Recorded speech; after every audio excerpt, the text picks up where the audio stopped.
que el aprendizaje es de la aplicación. Ya, ¿cuándo Andrés su cuaderno? Sí, lo dice.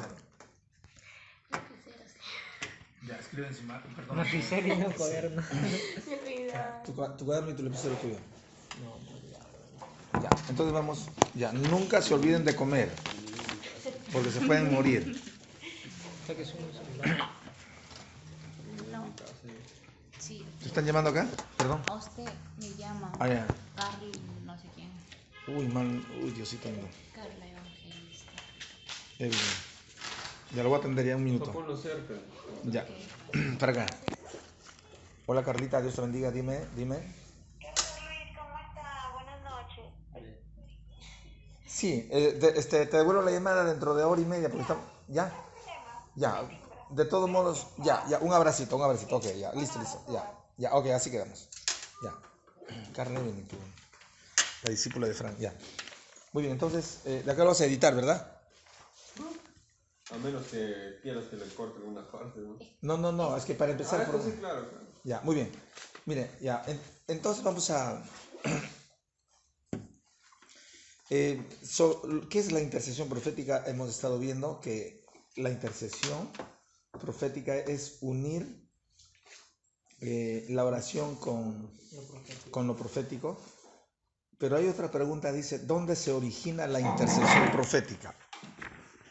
Diga conmigo, en el espíritu revelativo.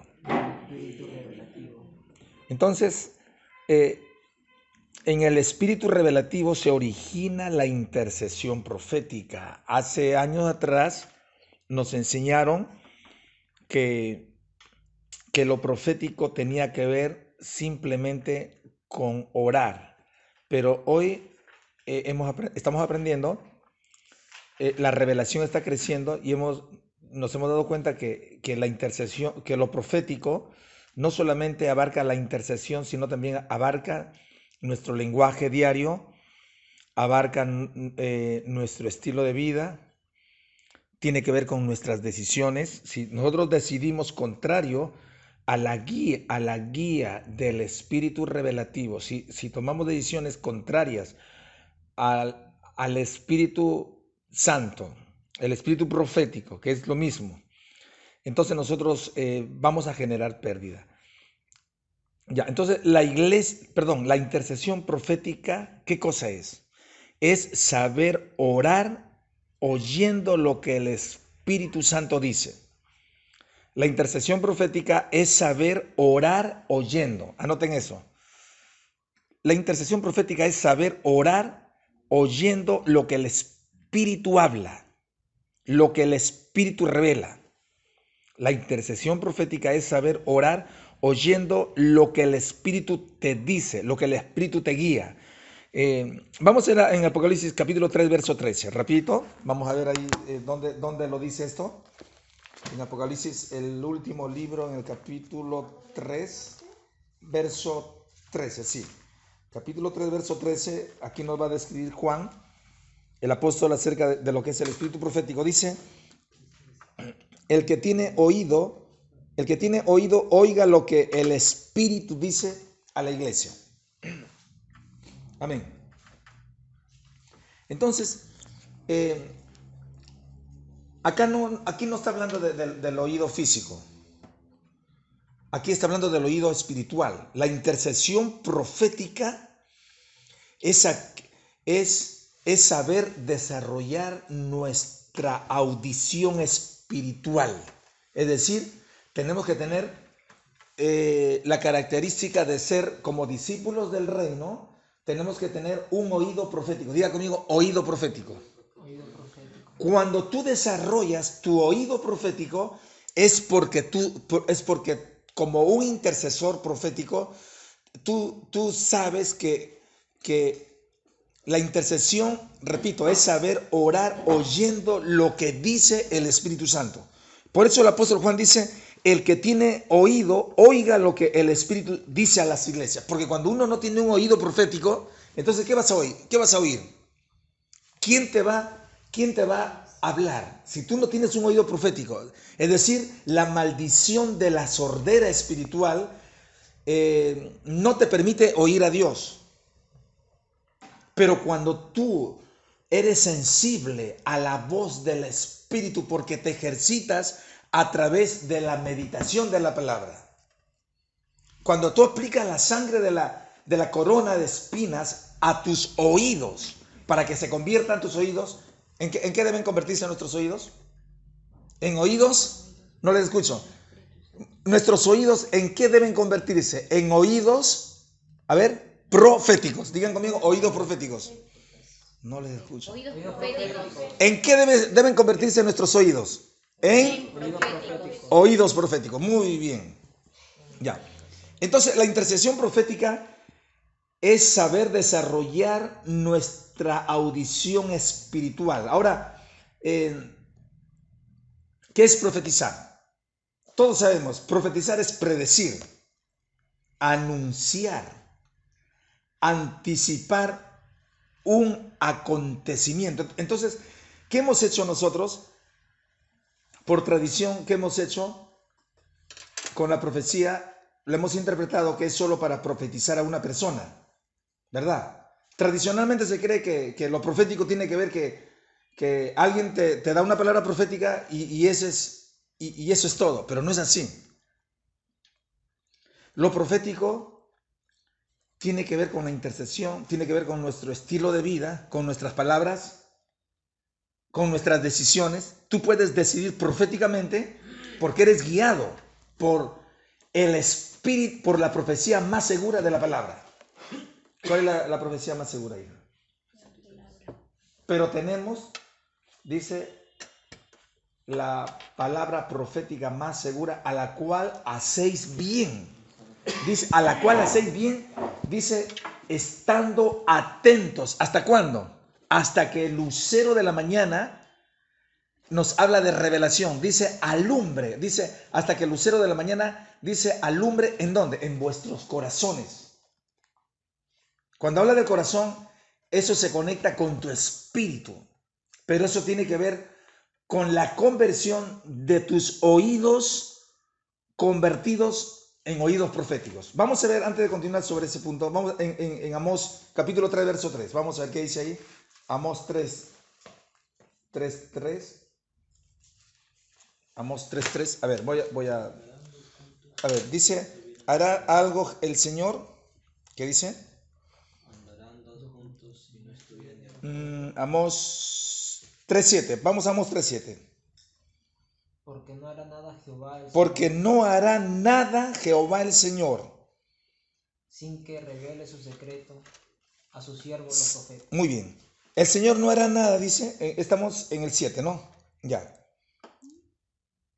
Porque no hará nada. El Señor no hará nada sin que revele su secreto ¿a quién? A sus siervos los profetas. ¿Qué quiere decir eso? Que si no hay oídos convertidos al mover revelativo, si nuestros oídos no se han desarrollado en la sensibilidad, si no tenemos una audición profética, entonces la revelación se pierde. Por eso dice aquí, dice que el Señor porque no hará nada Jehová el Señor sin que revele su secreto a sus siervos los profetas. Digan conmigo revelación. Revelación. Ahora, la revelación, escúcheme, la revelación siempre viene para dar testimonio y confirmación cuando es externa la revelación profética por una palabra profética o profecía de un vaso o de un elemento humano, es para confirmar lo que ya tú tienes en tu espíritu. Repito, cuando alguien te profetiza algo, es para confirmar lo que ya Dios puso en tu espíritu. Pero cuando la profecía viene de forma directa, tú tienes que conectarlo o examinarlo de acuerdo a las escrituras. Pablo, ¿qué dijo? Dijo, no menospreciéis las profecías. Examinarlo todo y retener lo bueno.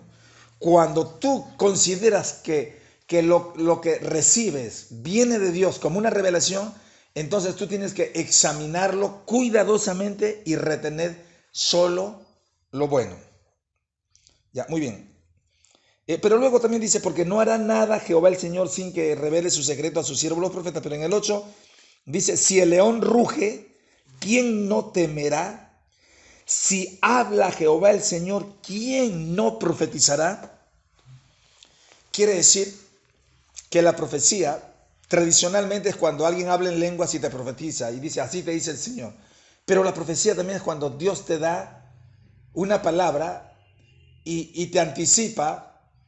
De repente puede ser personal, puede ser para el ministerio, puede ser para... Pero en este caso vamos a manejar la intercesión profética de acuerdo a la escuela, tiene que ver con el evangelismo. Entonces alguien llega a una casa de paz, llega a tocar una puerta, vas a evangelizar a alguien, entonces el espíritu profético te da una palabra para esa persona.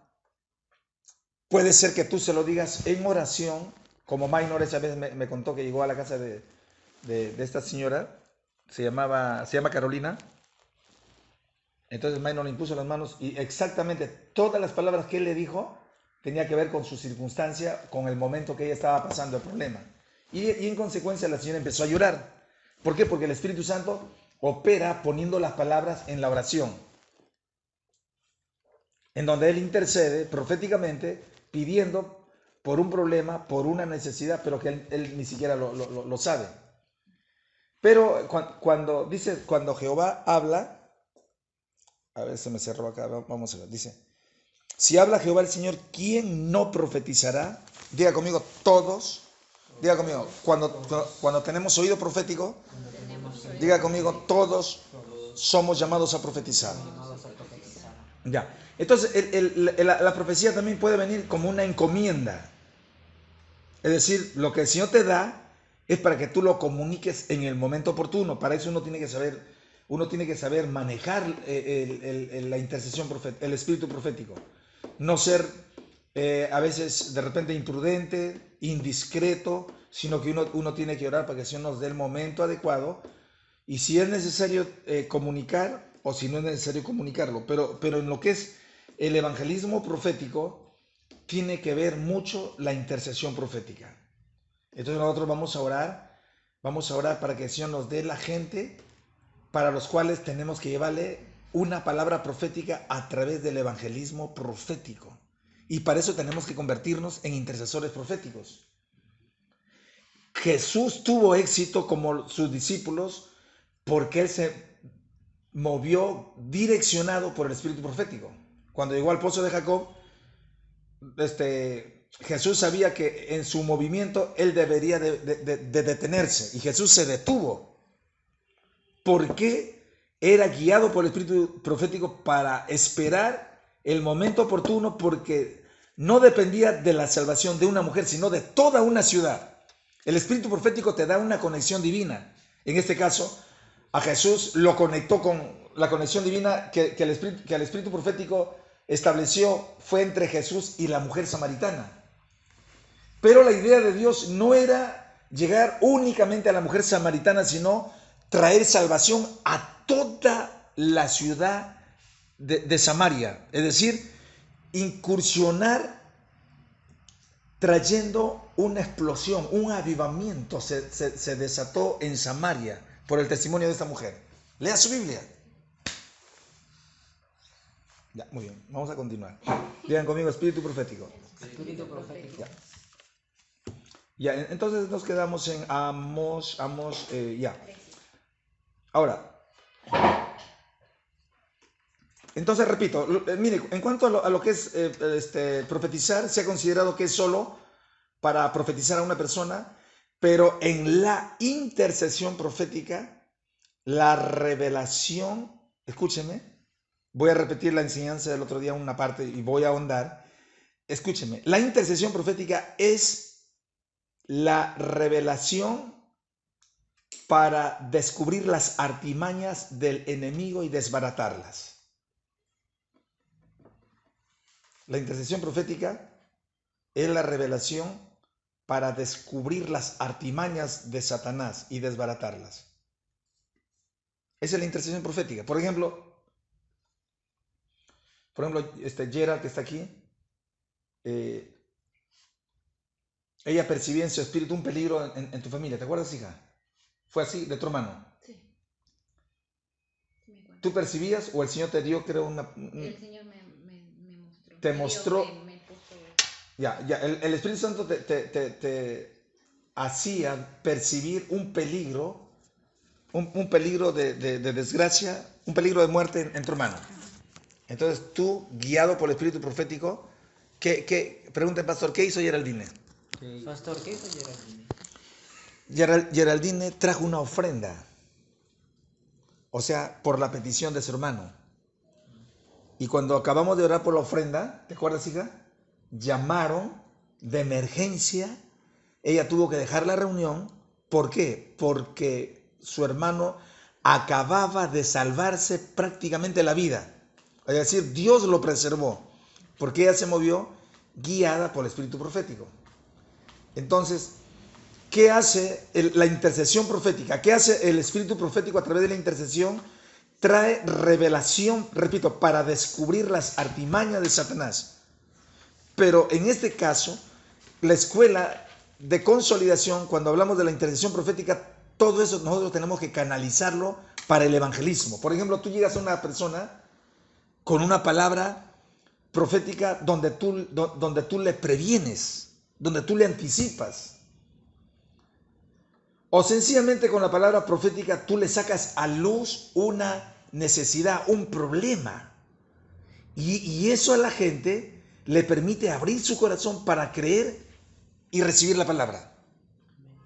Claro, porque tú estás hablando, porque tú estás operando a través de una dimensión profética, porque el evangelio se tiene que predicar proféticamente. ¿Por qué? Porque las escrituras sagradas la Biblia es un libro profético. Nosotros hemos sido predestinados proféticamente, cada uno de nosotros. Y vamos a ver. Por ejemplo, vamos a ver en Mateo 4:18. Mateo 4:18. Vamos a ver. Mateo 4:18, la intercesión profética.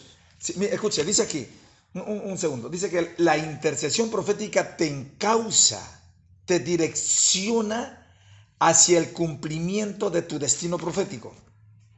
¿Qué hace la intercesión profética? Digan conmigo, te direcciona. ¿Hacia dónde? Hacia el cumplimiento de tu destino profético.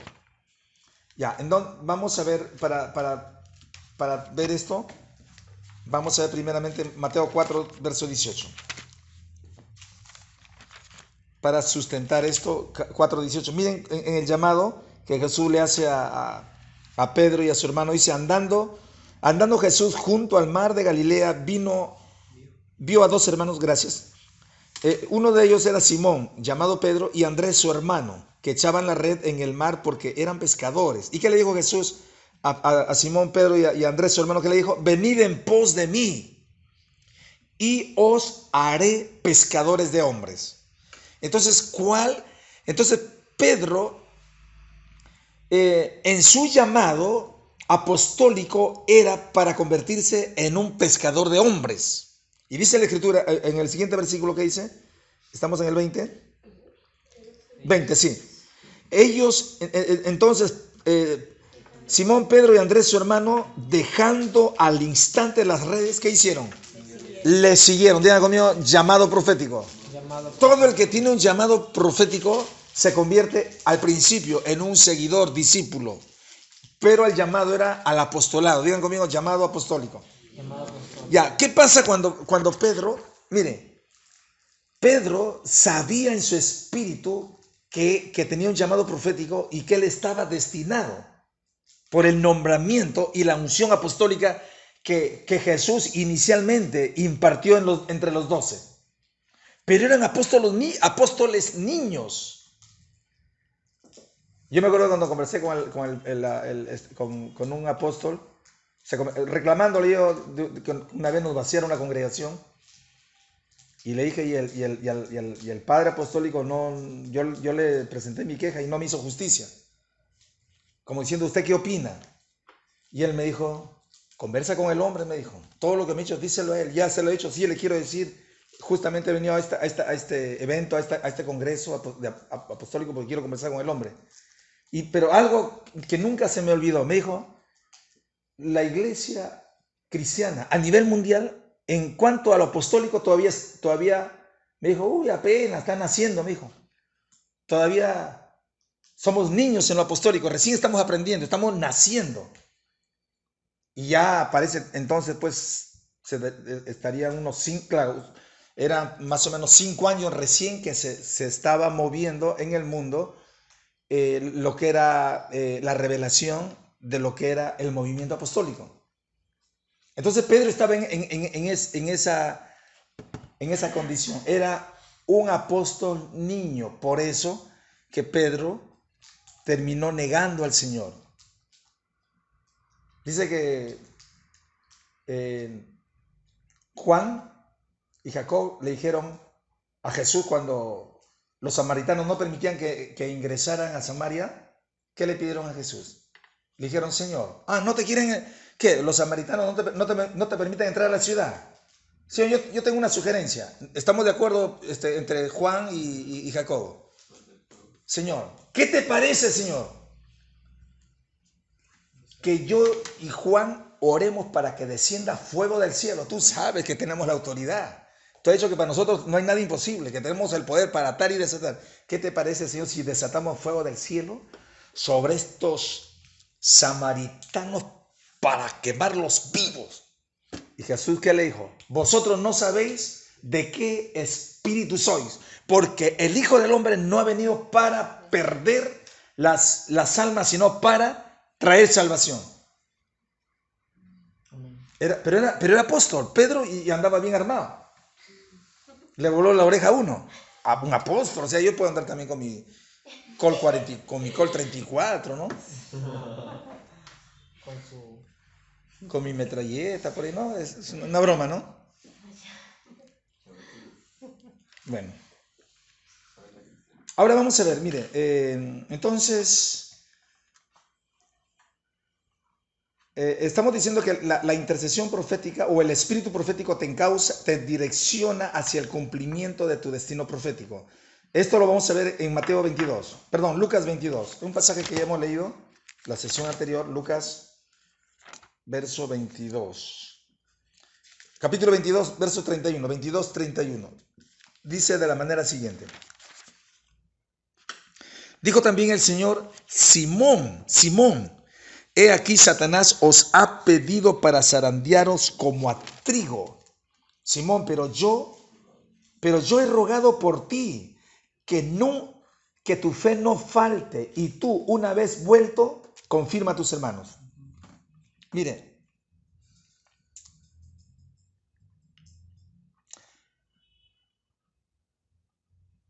Pedro estaba destinado en su llamado apostólico para convertirse en ¿qué? Diga conmigo, pescador de hombres. En pescador de hombres.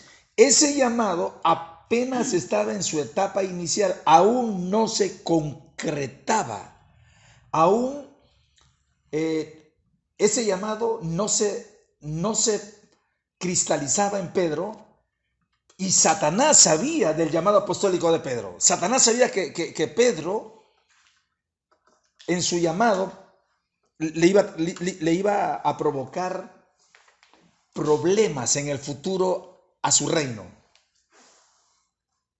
Entonces, ¿qué es Satanás? Satanás sabía, repito, del llamado apostólico de Pedro, y su pedido tuvo sentido para probar a Pedro, al igual que Job. Por eso Jesús le dice a Pedro, Satanás os ha pedido. Quiere decir que Satanás conversó con Jesús. Y le dijo, ¿tú crees que Pedro es fiel apóstol, fiel discípulo? ¿Tú crees en tus discípulos? ¿Tú crees que ellos son apóstoles, que son fieles? Y Satanás le pidió, permíteme probarlos para que tú sepas lo que hay en el corazón de cada uno de ellos. Entonces el Señor le dice, os ha pedido para zarandearlos como a trigo, pero a Pedro le dice, pero yo he orado por ti para que tu fe no falte. ¿Qué significa? Que el Señor permitió en esta ocasión que los discípulos, al igual que Pedro, pasaran por una prueba. Pero como Jesús, al igual que Pedro, sabían que en la negación de Pedro no estaba su fin, en el tropiezo de Pedro no terminaba su llamado. Entonces Jesús intercede proféticamente al Padre, porque Jesús sabía que Pedro lo negaría, pero Jesús sabía, y el diablo sabía, que el llamado de Pedro era para convertirse en un pescador de hombres. Entonces Satanás quiso frustrar ese plan, pero Jesús, a través de la intercesión profética, descubre las artimañas del diablo e intercede ante el Padre proféticamente. Le dice: Padre, mira, Pedro ha sido ungido, ha sido preungido, ha sido llamado al oficio apostólico, tiene la autoridad delegada, pero él todavía no ha sido bautizado con el Espíritu Santo. Padre, él ha sido destinado para convertirse en un pescador de hombres.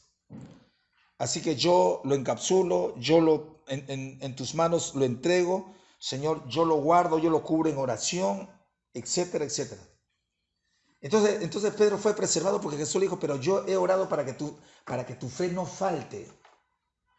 Amén. Entonces, gracias a la intercesión profética, aquí vemos que dicha intercesión profética te encausa, es decir, te direcciona hacia el cumplimiento de tu llamado, hacia el cumplimiento de tu destino profético, como en el caso de Pedro. Amén. Amén. Ya, ahora vamos a ver lo siguiente. Vamos a ver, de acuerdo a una de las lecciones, el poder de atar y desatar. Digan conmigo: atar y desatar. Ya, vamos a ver Mateo 16, 18. Mateo 16, 18. Mateo 16, verso 18. Dice la escritura de la forma siguiente. Dice: yo también, Mateo 16, verso 18, y yo también te digo que tú eres Pedro, otra vez Pedro, y sobre esta roca edificaré mi iglesia, y las puertas del Hades no prevalecerán contra la iglesia. Y a ti, Pedro, te daré, ¿qué cosa le promete Jesús?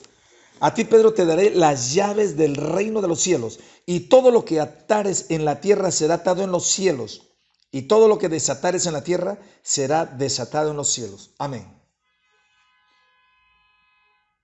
Mire, el atar y desatar, de acuerdo a este pasaje, tiene que ver con quién, en el verso 19. ¿Ah? Diga conmigo: con las llaves. El atar y desatar tiene que ver con llaves del reino de Dios. Es decir, escúcheme, en este pasaje yo veo que las llaves del reino anteceden a la autoridad y el poder que Jesús le dio a la iglesia para atar y desatar. Yo le hacía una pregunta al Señor, porque cuando tú buscas un comentario, hay ministerios que dicen que atar no es necesario.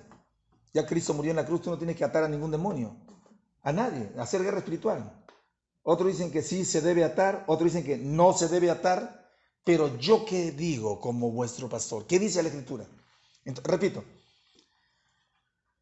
el atar y desatar tiene que ver con el reino. ¿Por qué? Porque aquí las llaves del reino anteceden a la autoridad de atar y desatar. Porque Jesús le dijo a Pedro, repetimos, ¿qué le dijo? A ti te daré las llaves del reino, de los cielos, y todo lo que atares en la tierra será atado en los cielos. Digan conmigo: los cielos. Los cielos. Digan conmigo: reino. Digan conmigo: las llaves. Digan conmigo: atar y desatar. Entonces, escúcheme, el atar y desatar tiene que ver con llaves del reino. Ahora, en el reino hay diversidad de llaves. Por ejemplo, una de ellas es la llave de la salvación. Otra llave es la llave de la liberación, la llave de la sanidad, de los milagros, la llave de la prosperidad, etcétera, etcétera. Vamos por partes. Vamos a ver qué dice la palabra. Mire, vamos a ver que Pedro, cuando Pedro predica en Pentecostés, 3,000 quedaron atados por la palabra de Pedro. Allí se cumple el poder de atar y desatar. Vamos a ver, Hechos 2:37. Decíamos, Hechos 2:37. Decíamos que atar significa ligar. Atar significa establecer, asegurar, imprimir. Atar es ligar. Vamos a ver en Hechos 2:37. A ver, ¿qué dice ahí? Bueno, esto fue lo que el Señor me dio. En la escuela del Espíritu Santo yo pude capturar esta revelación. Y tengo mi convicción que es así. Porque mire lo que dice acá. Vamos a corroborar. Hechos 2:37, ¿verdad? Ya, dice así. Al oír esto, es decir, la proclama del Evangelio por boca de Pedro, cuando Pedro predica a 3,000 personas, ¿qué pasó cuando oyeron los judíos? Se compungieron de corazón. Compungir quiere decir entristecer, lamentarse. Dice, de corazón, se entristecieron, se lamentaron de corazón y dijeron a Pedro y a los otros apóstoles, varones hermanos, ¿qué haremos? Y Pedro, ¿qué le dijo? Arrepentíos y... Hasta ahí nomás, hasta ahí nomás. Varones, ¿qué haremos? Escúcheme. Ya vamos a leer el 38 también. Pedro le dijo, arrepentíos y bautícese cada uno de vosotros en el nombre de Jesucristo para perdón de los pecados y recibiréis el don. Muy bien, el don del Espíritu Santo. Mire, cuando oyeron los judíos, dice que se compungieron de corazón, es decir, se preocuparon, le dijeron, Pedro, ¿y ahora qué haremos? Es decir, reconocieron su condición espiritual. La pregunta es ¿por qué? Porque Pedro los ató. Porque Pedro, tomando una de las llaves del reino, porque Jesús le dijo, Pedro, Pedro le dijo, a ti te daré las llaves del reino. Una de esas llaves, llamada la salvación, Pedro la utilizó para atar a esas 3,000 personas. Atar quiere decir ligar. Ellos quedaron ligados en su espíritu con la palabra que Pedro predicó en esa fiesta llamada Pentecostés. Entonces esas 3,000 personas quedaron atados. Atar es sujetar, es ligar. Se ligaron al espíritu de Pedro. Se ligaron a la palabra apostólica de Pedro y le dijeron, Pedro, ¿y ahora qué haremos? Se compungieron de corazón, Pedro, ¿qué haremos? Porque se quedaron ligados, atados. Entonces Pedro, que le dijo, arrepiéntanse y bautícese cada uno de ustedes en el nombre de Cristo, número 1, para perdón de pecados, y número 2, y es el requisito para que ustedes puedan recibir el don del Espíritu Santo. Digan conmigo, Pedro los ató al reino de Dios. Pedro los ató al reino de Dios. Pedro los ató al arrepentimiento, que es un cambio de mentalidad. Es decir, ellos en su mentalidad religiosa, ellos fueron atrapados por la proclama apostólica de Pedro, que los ligó, los ató. Ahora, en el verso 40, luego, primero se ata, diga conmigo, primero atamos, y luego desatamos. Ya, entonces, ¿qué hizo Pedro primero? Diga conmigo, los ató. ¿A cuántos eran a los cuales ató Pedro? 3,000. Luego, diga conmigo, luego Pedro los desató. Ya, en Hechos 2:40, miren, en Hechos 2:40, ¿qué dice? Aquí vemos cómo Pedro lo desata. Y con otras muchas palabras testificaba y les exhortaba diciendo, sed salvos de esta perversa generación. Cuando le dice sed salvos, les está hablando de la conversión. Les está ratificando el pasaje anterior del 38, cuando les invita a cambiar su mentalidad, cuando le dice arrepentíos. Y les pone la condición del bautismo como la prueba del bautismo como señal de cambio de mentalidad, que es el arrepentimiento, pero en el 40 Pedro los desata a través de una palabra de salvación. Le dice, sed salvos de esta perversa generación. Ustedes necesitan salvar su alma del infierno. Eso se llama desatar. Digan conmigo, Pedro desató la salvación. Ya. ¿Cómo sabemos que Pedro desató la salvación? Porque en el 41 lo dice, ve. Así que los que recibieron su palabra, es decir, los que se convirtieron, fueron bautizados y se añadieron aquel día como 3,000 personas. ¿Cuándo se añadieron esas 3,000 personas? Aquel día. Cuando Pedro desató en ellos la salvación. ¿Me deja entender? Eso significa atar y desatar. Ya, ahora cuando vamos a Mateo 18, a ver, Mateo 18, o Mateo 18, 19. ¿Qué dice? Otra vez os digo. Que si dos de El 17, hijo. O 18 también.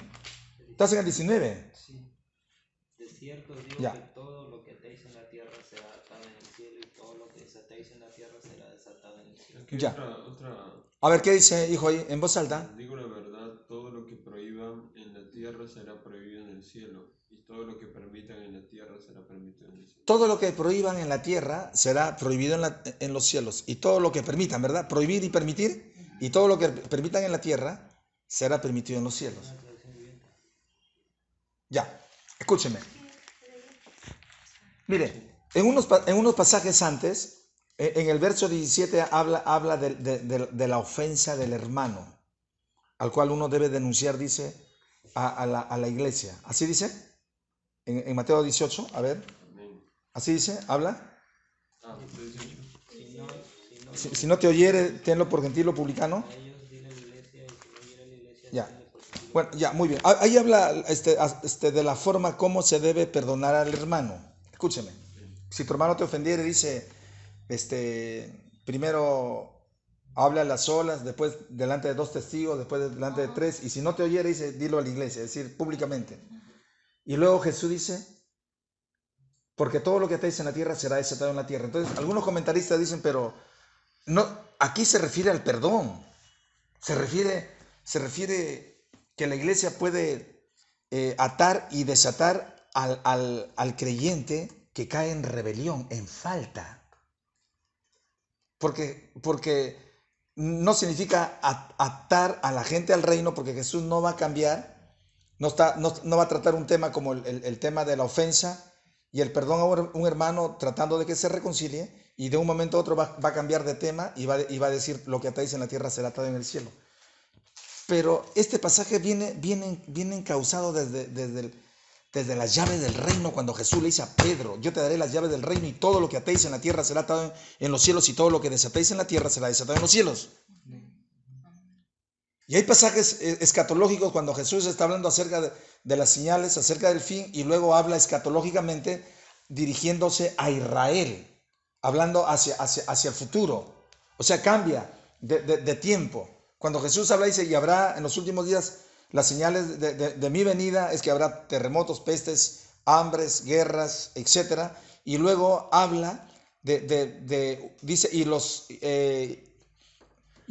luego cambia con su mensaje escatológico hablándole al pueblo de Israel. Dice, mas hay de los que estén encinta en aquellos días, huyan a los desiertos. Dice, cosas que tienen que ver únicamente con el pueblo de Israel. Es decir, los cambios de un tema, de un momento a otro, de un tema en particular a otro tema, eso no quiere decir que Jesús no tenga orden en sus mensajes. Bueno, porque eso es lo que algunos intérpretes de la Biblia dicen. Entonces atar, repetimos, por ejemplo, otro caso. Hay llaves de prosperidad, como hay llaves de salvación. Hay una llave, en términos singular, hay gente que son especialistas en ganar gente. Es un favor porque tienen esa llave para convertir a la gente. ¿Usted ha escuchado hablar de gente así? Pero no los consolidan, pero los ganan. Entonces se hace un trabajo de equipo con alguien que tenga la habilidad de consolidar. Hay otros que tienen la llave de la prosperidad. ¿Por qué? Porque les fue dado esa gracia que a todos no les ha sido revelada. Y tienen un testimonio y tienen varios testimonios de milagros financieros y ellos se mueven orando por finanzas y Dios a través, y ellos tienen la gracia para desatar milagros financieros, porque es una llave. Hay otros que tienen la llave de la sanidad. Por ejemplo, la pastora. La pastora pasa al frente, te predica. Jocelyn quiere ser la que le da instrucciones, la que quiere asesorarlo. Mamá llama a la gente para que ponga la mano y la pastora dice, no. Yo no tengo por qué llamar a nadie. Yo no tengo por qué poner las manos a nadie.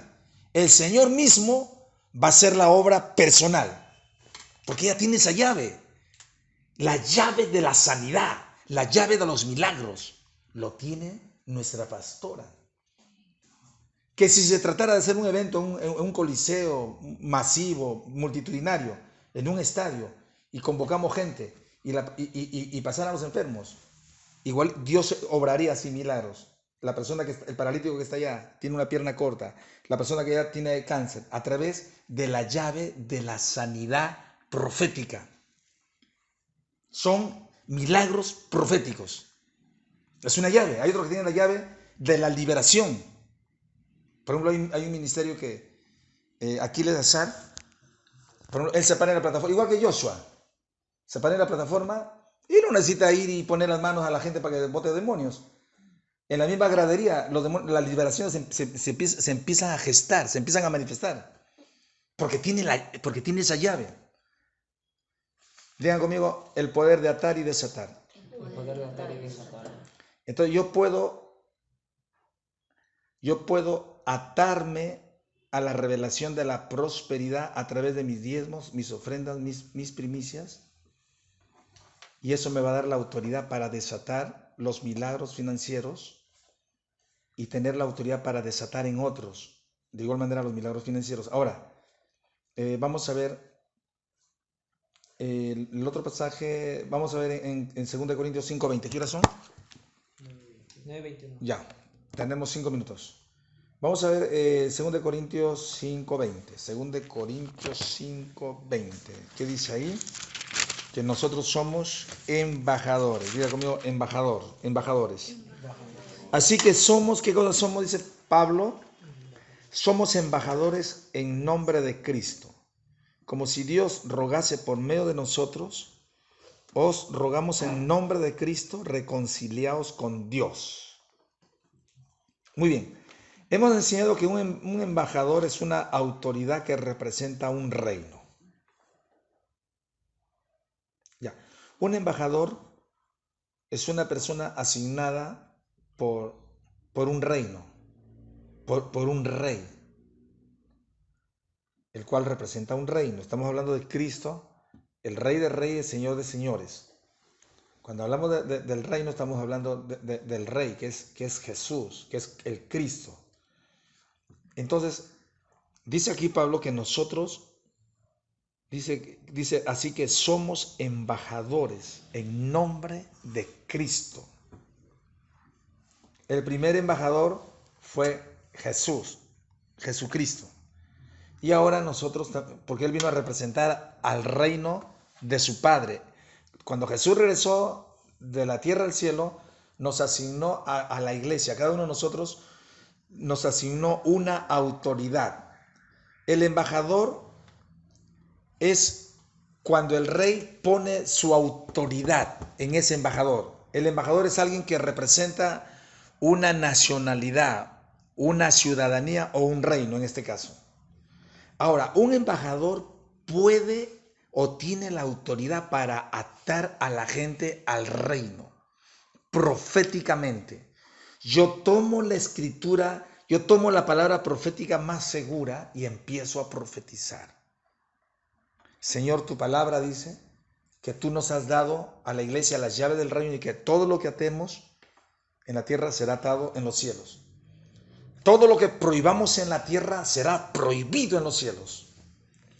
Así que, demonio, Satanás, yo te prohíbo a esa persona que le estoy sembrando la palabra, que la voy a evangelizar, que ha recibido mi conexión con Dios, yo te prohíbo. ¿Qué estás haciendo? Lo estás atando. Porque esos son términos relativos. Atar significa prohibir. Y lo que tú prohíbas en la tierra será prohibido en los cielos. No solamente significa atar a la gente al altar. Porque Jesús dice en Mateo 18, dice, y todo. Digan conmigo, y todo. Y todo. ¿Qué dijo Jesús? Y todo lo que atéis en la tierra será atado en el cielo. ¿Qué significa todo? La palabra todo, ¿qué significa? Todo, claro. Eso es sencillo. ¿Por qué? Todo significa todo. O sea, no te dice y atarás ciertas, no te dice y atarás, no, o sea, no te pone una condición, no te pone límite. Yo me acuerdo cuando años, tendría un año de convertido, bueno, en mi barrio había Don Polito. Don Polito era un cieguito. Era amigo de mi mamá, recuerdo, en el mercadito, tenía su negocito, Don Polito. Pero era un brujito tremendo. Como persona era un caballero, pero practicaba la brujería. Yo he conocido a gente mala que asaltan, hacen cosas y son caballeros. No te confíes, chico. Bueno, mire, y yo me acuerdo que una hermana, y justo era vecino de una congregación.